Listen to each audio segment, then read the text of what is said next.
Hot topic ఈ రోజు film chamber ఎన్నికలకైతే రంగం సిద్ధమైందని మనం చెప్పుకోవచ్చు. జూలై 14తో అయితే నామినేషన్స్ అయితే ముగిసినాయి.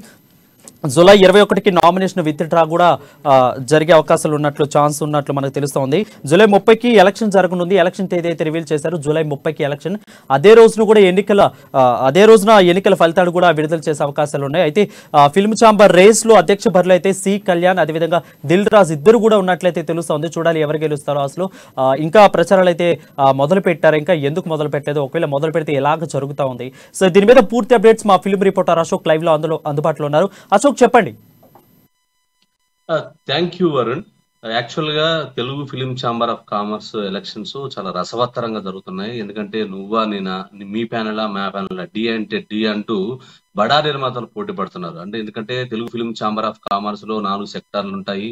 ఒకటి ప్రొడ్యూసర్ సెక్టారు, ఒకటి తర్వాత స్టూడియో సెక్టారు, తర్వాత డిస్ట్రిబ్యూటర్ సెక్టారు, తర్వాత ఎగ్జిబ్యూటర్స్ అంటే థియేటర్స్ అందరూ కలిసి ఎగ్జిబ్యూటివ్ సెక్టార్స్. ఈ 4 సెక్టార్లకు సంబంధించి ప్రతి ఏడాది ఒక ఎలక్షన్స్ జరుగుతూనే ఉంటాయి. అయితే ఈసారి మాత్రం నిర్మాతల మండలికి సంబంధించిన సెక్టార్ నుంచి ఒక అధ్యక్షుడిని ఎన్నుకున్నారు. ఎందుకంటే తెలుగు చలనచిత్ర పరిశ్రమకు అందరికీ కూడా ఈ యొక్క అసోసియేషన్ అంటే ఈ యొక్క సంఘం ఒక పేరెంట్ బాడీ లాగా ఉంటుంది. తెలుగు ఫిలిం ఛాంబర్ లో 24 శాఖలకు సంబంధించిన అనేక విషయాల పట్ల ఈ యొక్క ఛాంబరే నిర్వర్తిస్తుంది. ప్రభుత్వాలతో కావచ్చు, అనేక విషయాల్లో కావచ్చు, వివాదాలు కావచ్చు, సినిమాకి సంబంధించిన సెన్సార్ విషయాలు కావచ్చు, అన్ని A to Z మొత్తం కూడా ఈ ఛాంబర్ పరిధిలో జరుగుతాయి. చేంబర్ అనేది ఒక పేరెంట్ బాడీ. అయితే ఈ ఎలక్షన్స్ లో ఎప్పుడు అంటే నిర్మాతల మండలి నుంచి విడిపోయినటువంటి గిల్డ్ అంటే నిర్మాతల మండలికి సంబంధించిన దిల్ రాజు కొంతమంది నిర్మాతలు గిల్డ్ పెట్టుకున్నారు. ఇప్పుడు గిల్డ్ కి ఇక్కడ ఉన్నటువంటి ఛాంబర్ నిర్మాతలకు ఇప్పుడు నువ్వా నేనని జరుగుతుంది. ఎందుకు జరుగుతుందంటే ఫిలిం ఛాంబర్ నుంచి విభేదించి వెళ్ళినటువంటి దిల్ రాజు ఇప్పుడు సీఎల్ఈ అనేది పోటీ పడుతున్నారు.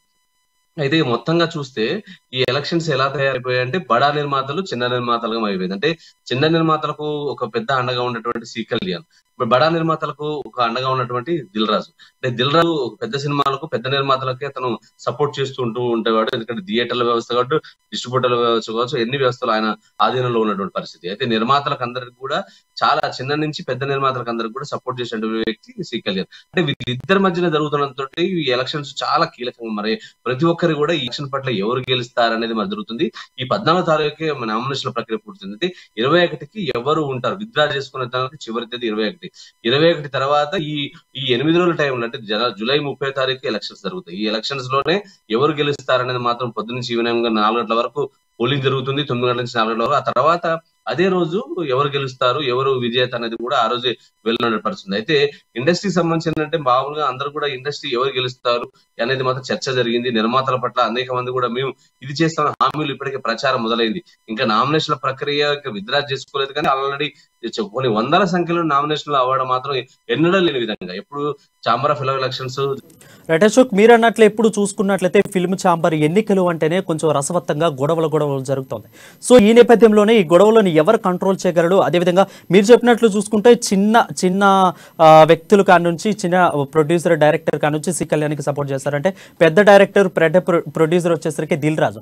సో ఈ విధంగా చూసుకున్నట్లయితే ఎవరు అంటే ఓటర్లు కానీ ఫిల్మ్ ఛాంబర్ మెంబర్స్ కానీ ఎవరికి మొగ్గు చూపే ప్రయత్నం చేస్తున్నారు వారు?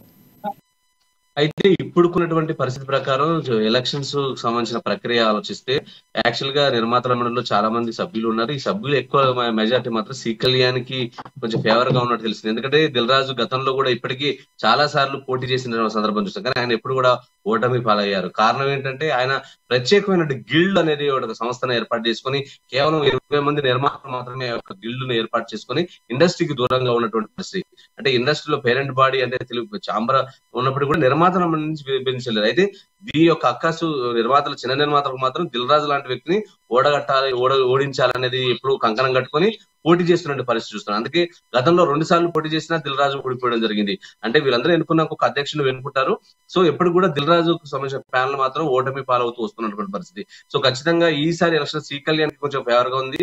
అయితే ఈసారి మాత్రం దిల్ రాజు కూడా బడా నిర్మాతలు అంటే చిన్న నిర్మాతలు కూడా పోటీ చేసి, ఎందుకంటే ఆయన కూడా అంటే ఇప్పుడు ఈ ఎలక్షన్ సంబంధించి అనేక వాగ్దానాలు చేస్తున్నారు. నిర్మాతలు కావచ్చు, డిస్ట్రిబ్యూటర్లు కావచ్చు, సినిమాల ఓటీటీ కావచ్చు, సినిమాలకు సంబంధించిన మార్కెటింగ్ విషయంలో కూడా మీకు హెల్ప్ఫుల్ గా ఉంటాము, మీకు సపోర్ట్ చేస్తామని నిర్మాతలకు సంబంధించి అనేకంటే పోటీ పడి వాళ్ళు వాగ్దానాలు ఇస్తున్నారు నిర్మాతలకి. మీ బిజినెస్ చేసి పెడతాం, మీకు థియేటర్లు రిలీజ్ చేస్తాం, మీకు అండగా ఉంటాం అని చెప్పేసి ఒక పొలిటికల్ ఎలక్షన్స్ ఎలా అయితే ఉంటాయో, రాజకీయ రంగంలో ఎలాంటి వాగ్దానాలు అయితే ఉంటాయో, ఎలా అయితే ఇవన్నీ గుప్పిస్తుంటారో, వరాల జల్లు కురిపిస్తారో, ఇక్కడ కూడా సేమ్ అలాంటి జరుగుతున్న తంతు చూస్తుంటే కొంచెం ఆశ్చర్యంగా ఉంది. కొంచెం ఎందుకంటే ఎన్నడూ ఫిలిం ఛాంబర్ ఎలక్షన్ పరిధిలో ఎప్పుడు లేని విధంగా ఈసారి తాయిలాలు ప్రకటిస్తడం, వారికి సంబంధించిన అనేక మంది గ్రూపులుగా చేస్తూ పార్టీలు ఎఫ్ఎన్సీసీ వేదికగా ఇలా అనేక పార్టీలు కూడా జరుగుతున్నాయి. దీనికి సంబంధించిన ఆల్రెడీ ప్రచారం మొదలైంది. ఈ ఎలక్షన్స్ కీలకంగా మాట్లాడుతూ మాత్రం సామాన్యుడు కూడా సగటు సినీ ప్రేక్షకుడు కూడా ఈ ఫిలిం ఛాంబర్ ఎలక్షన్స్ గురించి కూడా అందరూ ఆసక్తిగా చూస్తున్నారు. ఈసారి దిల్ రాజు గెలుస్తాడా, సీకెల్ గన్ ప్యానెల్ గెలుస్తుందా అనేది ఒక చర్చ మారింది. ఈ చర్చలో మరి మనం తెలియాలంటే ఇప్పుడు ఉన్న పరిస్థితులను చూస్తే ప్రతి ఒక్కరు కూడా వాగ్దానాలు, తర్వాత వాళ్ళకు వరాల జిల్లాలు గుర్తిస్తున్నారు. మరి నిర్మాతలందరూ కూడా ఈ 4 సెక్టర్ సంబంధించినటువంటి అందరు టెక్నీషియన్స్ ఎవరి వైపు ఉంటారని తెలియాలంటే మాత్రం జూలై 30 తారీఖు వేచి చూడాల్సినటువంటి పరిస్థితి వరుణ్.